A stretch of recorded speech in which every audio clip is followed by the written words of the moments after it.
Hey everybody, welcome to the channel. It is a pleasure to have you in the studio with me today. So we have a 11 by 14 inch canvas. It has been toned with this raw sienna acrylic paint. That was yesterday. It's dry now, so I'm gonna go ahead and lay on my sketch. On the palette for this painting, we have scarlet, crimson, burnt sienna, burnt umber, yellow ochre, lemon yellow, yellow green, sky blue, phthalo blue, titanium white, and as a medium, I'm going to be using my linseed oil. So yeah, I want to feature a wave, I think, right here. I have a couple reference photos, but I just want to jump right in. So let's put the sketch on with some burnt umber oil paint. As I am getting into this sketch, it's very important to have a quality composition before you even start painting, because you can paint a painting very well, but if you have a bad composition, it will kind of wreck the whole thing. Actually, if you have a good composition, but you don't paint it as well, it can still be a nice painting. So the importance of having a good composition, like I said, is vital. Okay, so I think I want to have the horizon line somewhere up in here. Yes, that is a terrible horizon line, but as we paint, it'll correct itself. So I'm not too worried about getting it perfectly straight.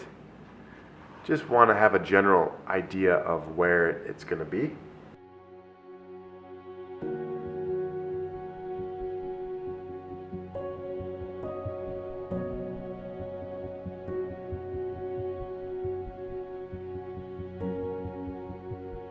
That's where the wave is going to be, and I'm noticing there's going to be room for some sky, and there's also going to be room for some foreground. So I think I want to have some rocks down in here.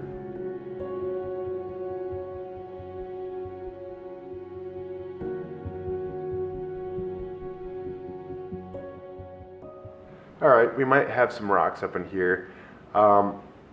But for the sky, we're going to have a very, very simple sky back there.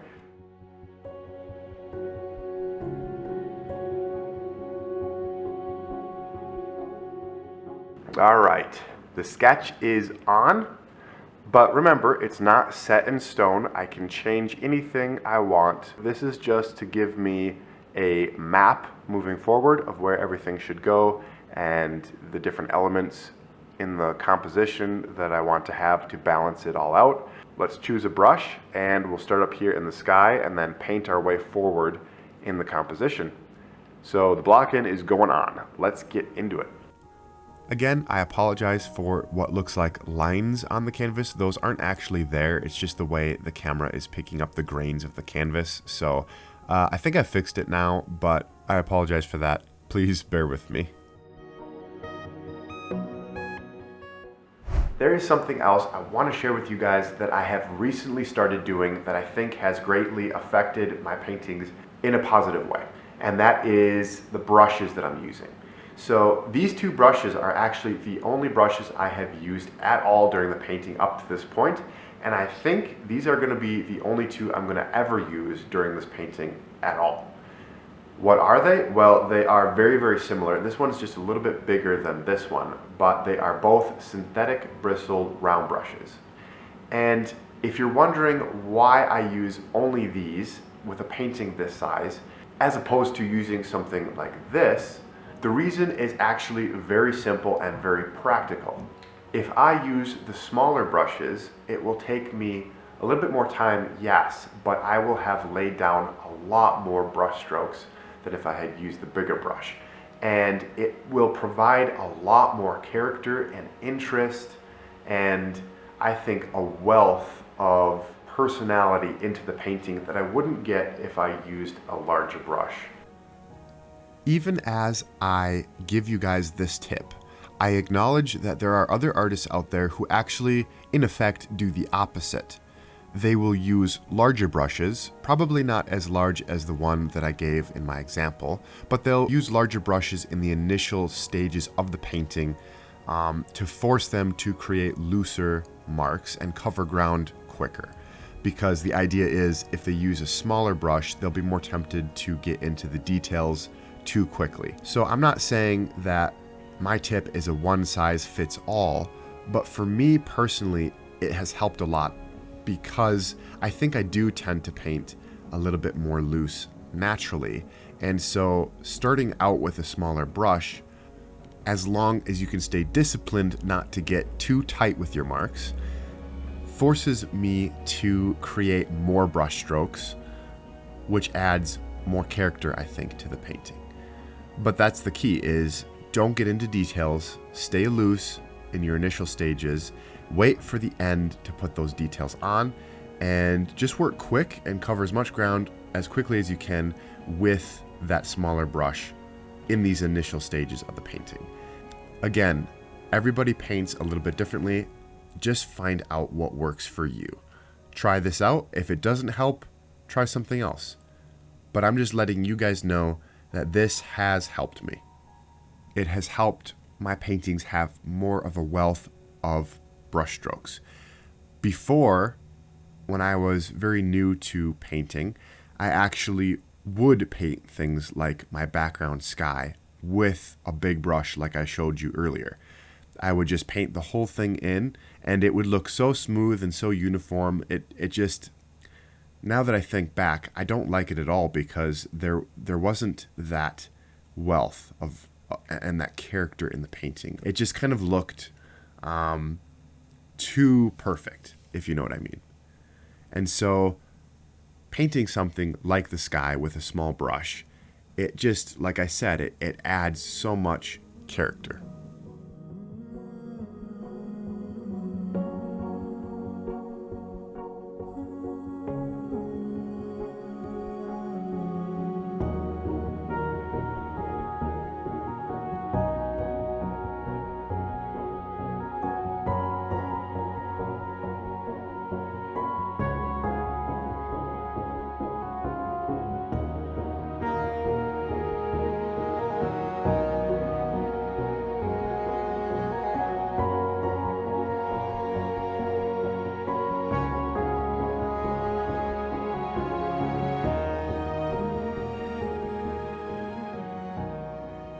Working on getting the lighting right for this scene is, to me, probably the most difficult part of the painting.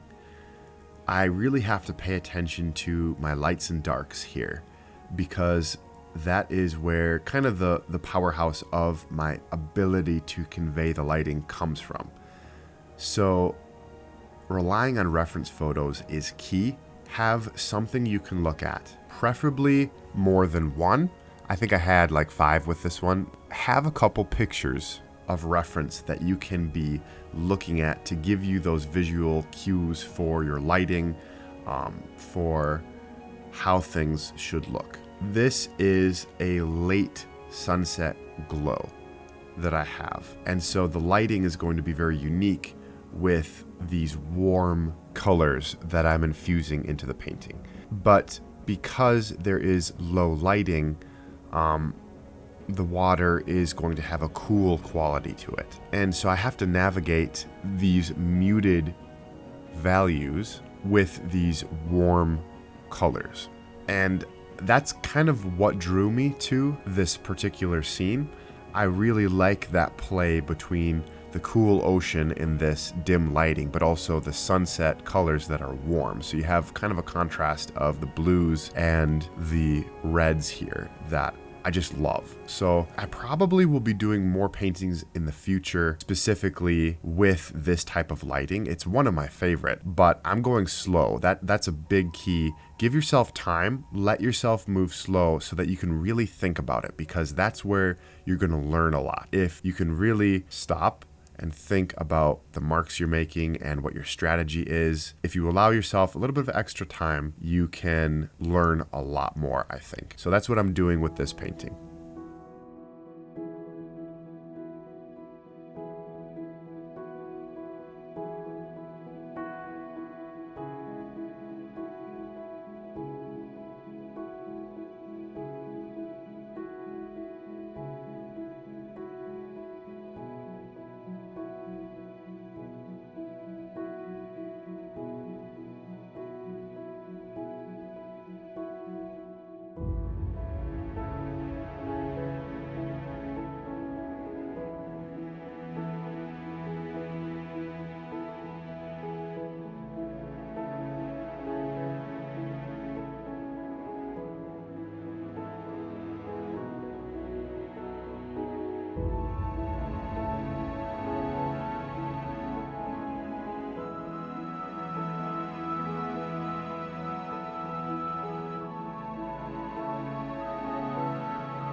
Okay, everybody, here's where we're at with the painting. It is very, very dry. That's because I haven't worked on it for roughly a month.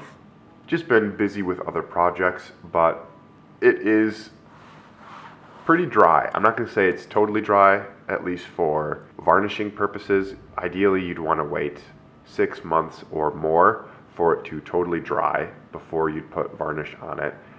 But in terms of painting, yeah, it's very, very dry. I could do a lot of glazing over this, whatever I want. I could do dry brushing, but what we're gonna do is get back into this painting by jumping into the sky here. And then I'm just gonna start to render the image as I come forward with the waves and then the foreground and then the sand even closer up in the foreground.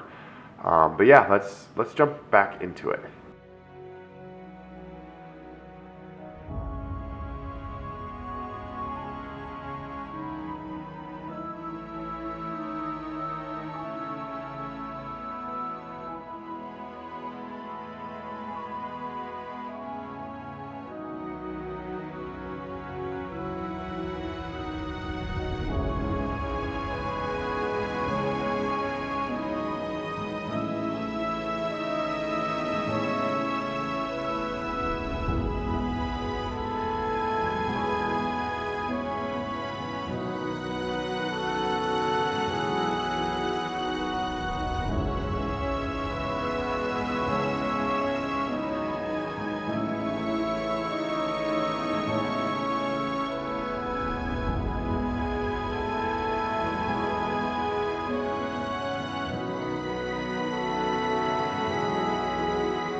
I want to do these videos to give you, the viewer, a real, authentic look at my painting process as I learn how to paint professionally. I'm able to funnel that information directly to you because I'm assuming, and I'm pretty confident, that most of my viewers are aspiring artists who want to get better at painting. I learned how to paint totally on my own, watching YouTube videos of other artists painting. So the good news is you can learn how to paint professionally simply by observing other artists paint. I like to give you tips. I like to let you in on specifics about my painting. That being said, if there are any specific questions you have that I don't get into in this video, please take advantage of the opportunity to write me a comment in the comment section asking me about it. I don't think there has been a single comment from you aspiring artists that I haven't responded to. So again, be sure to take advantage of the opportunity and leave me a comment with your questions. And I will hopefully get to each one with a good explanation for you that you can learn by and get better at painting yourself.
At this stage in the painting, we've moved on to the final details, which takes the longest.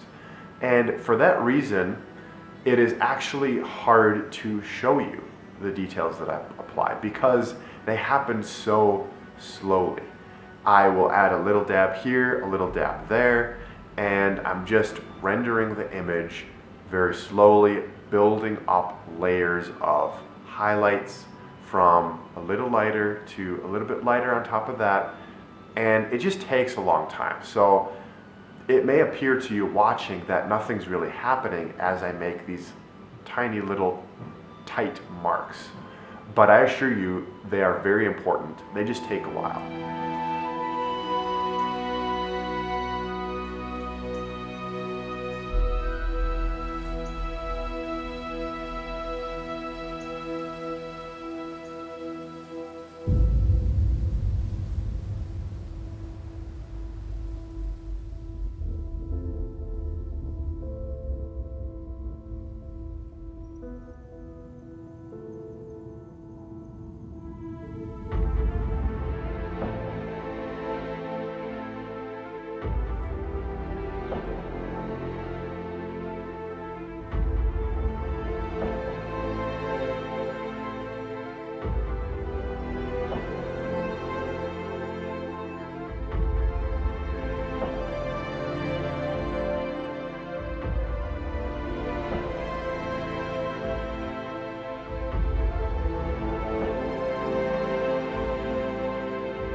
So I'm taking this paint color that I have on my brush, which is a very orange, kind of bright yellow orange, and I am rubbing it into the towel to get most of it off, but there's still a limited amount of it on the brush. It's just very dry, and I can use that to dry brush.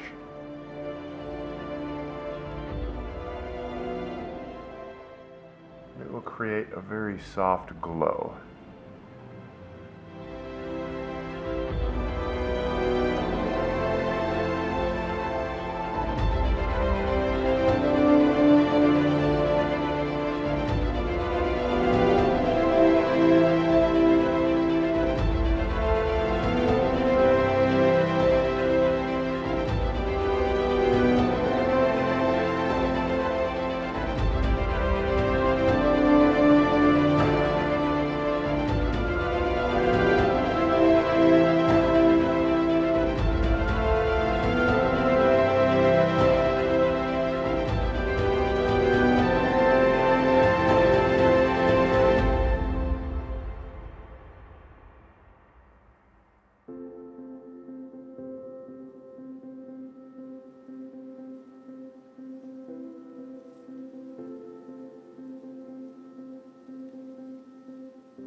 When you're working on the highlights in the white water, it is important to, I think, see it there before you put the mark on.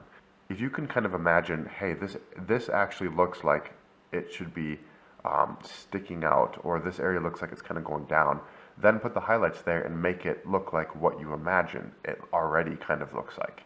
And that way you can render it, build up the image, and work slowly, because you'll be able to avoid mistakes if you move very slowly and deliberately.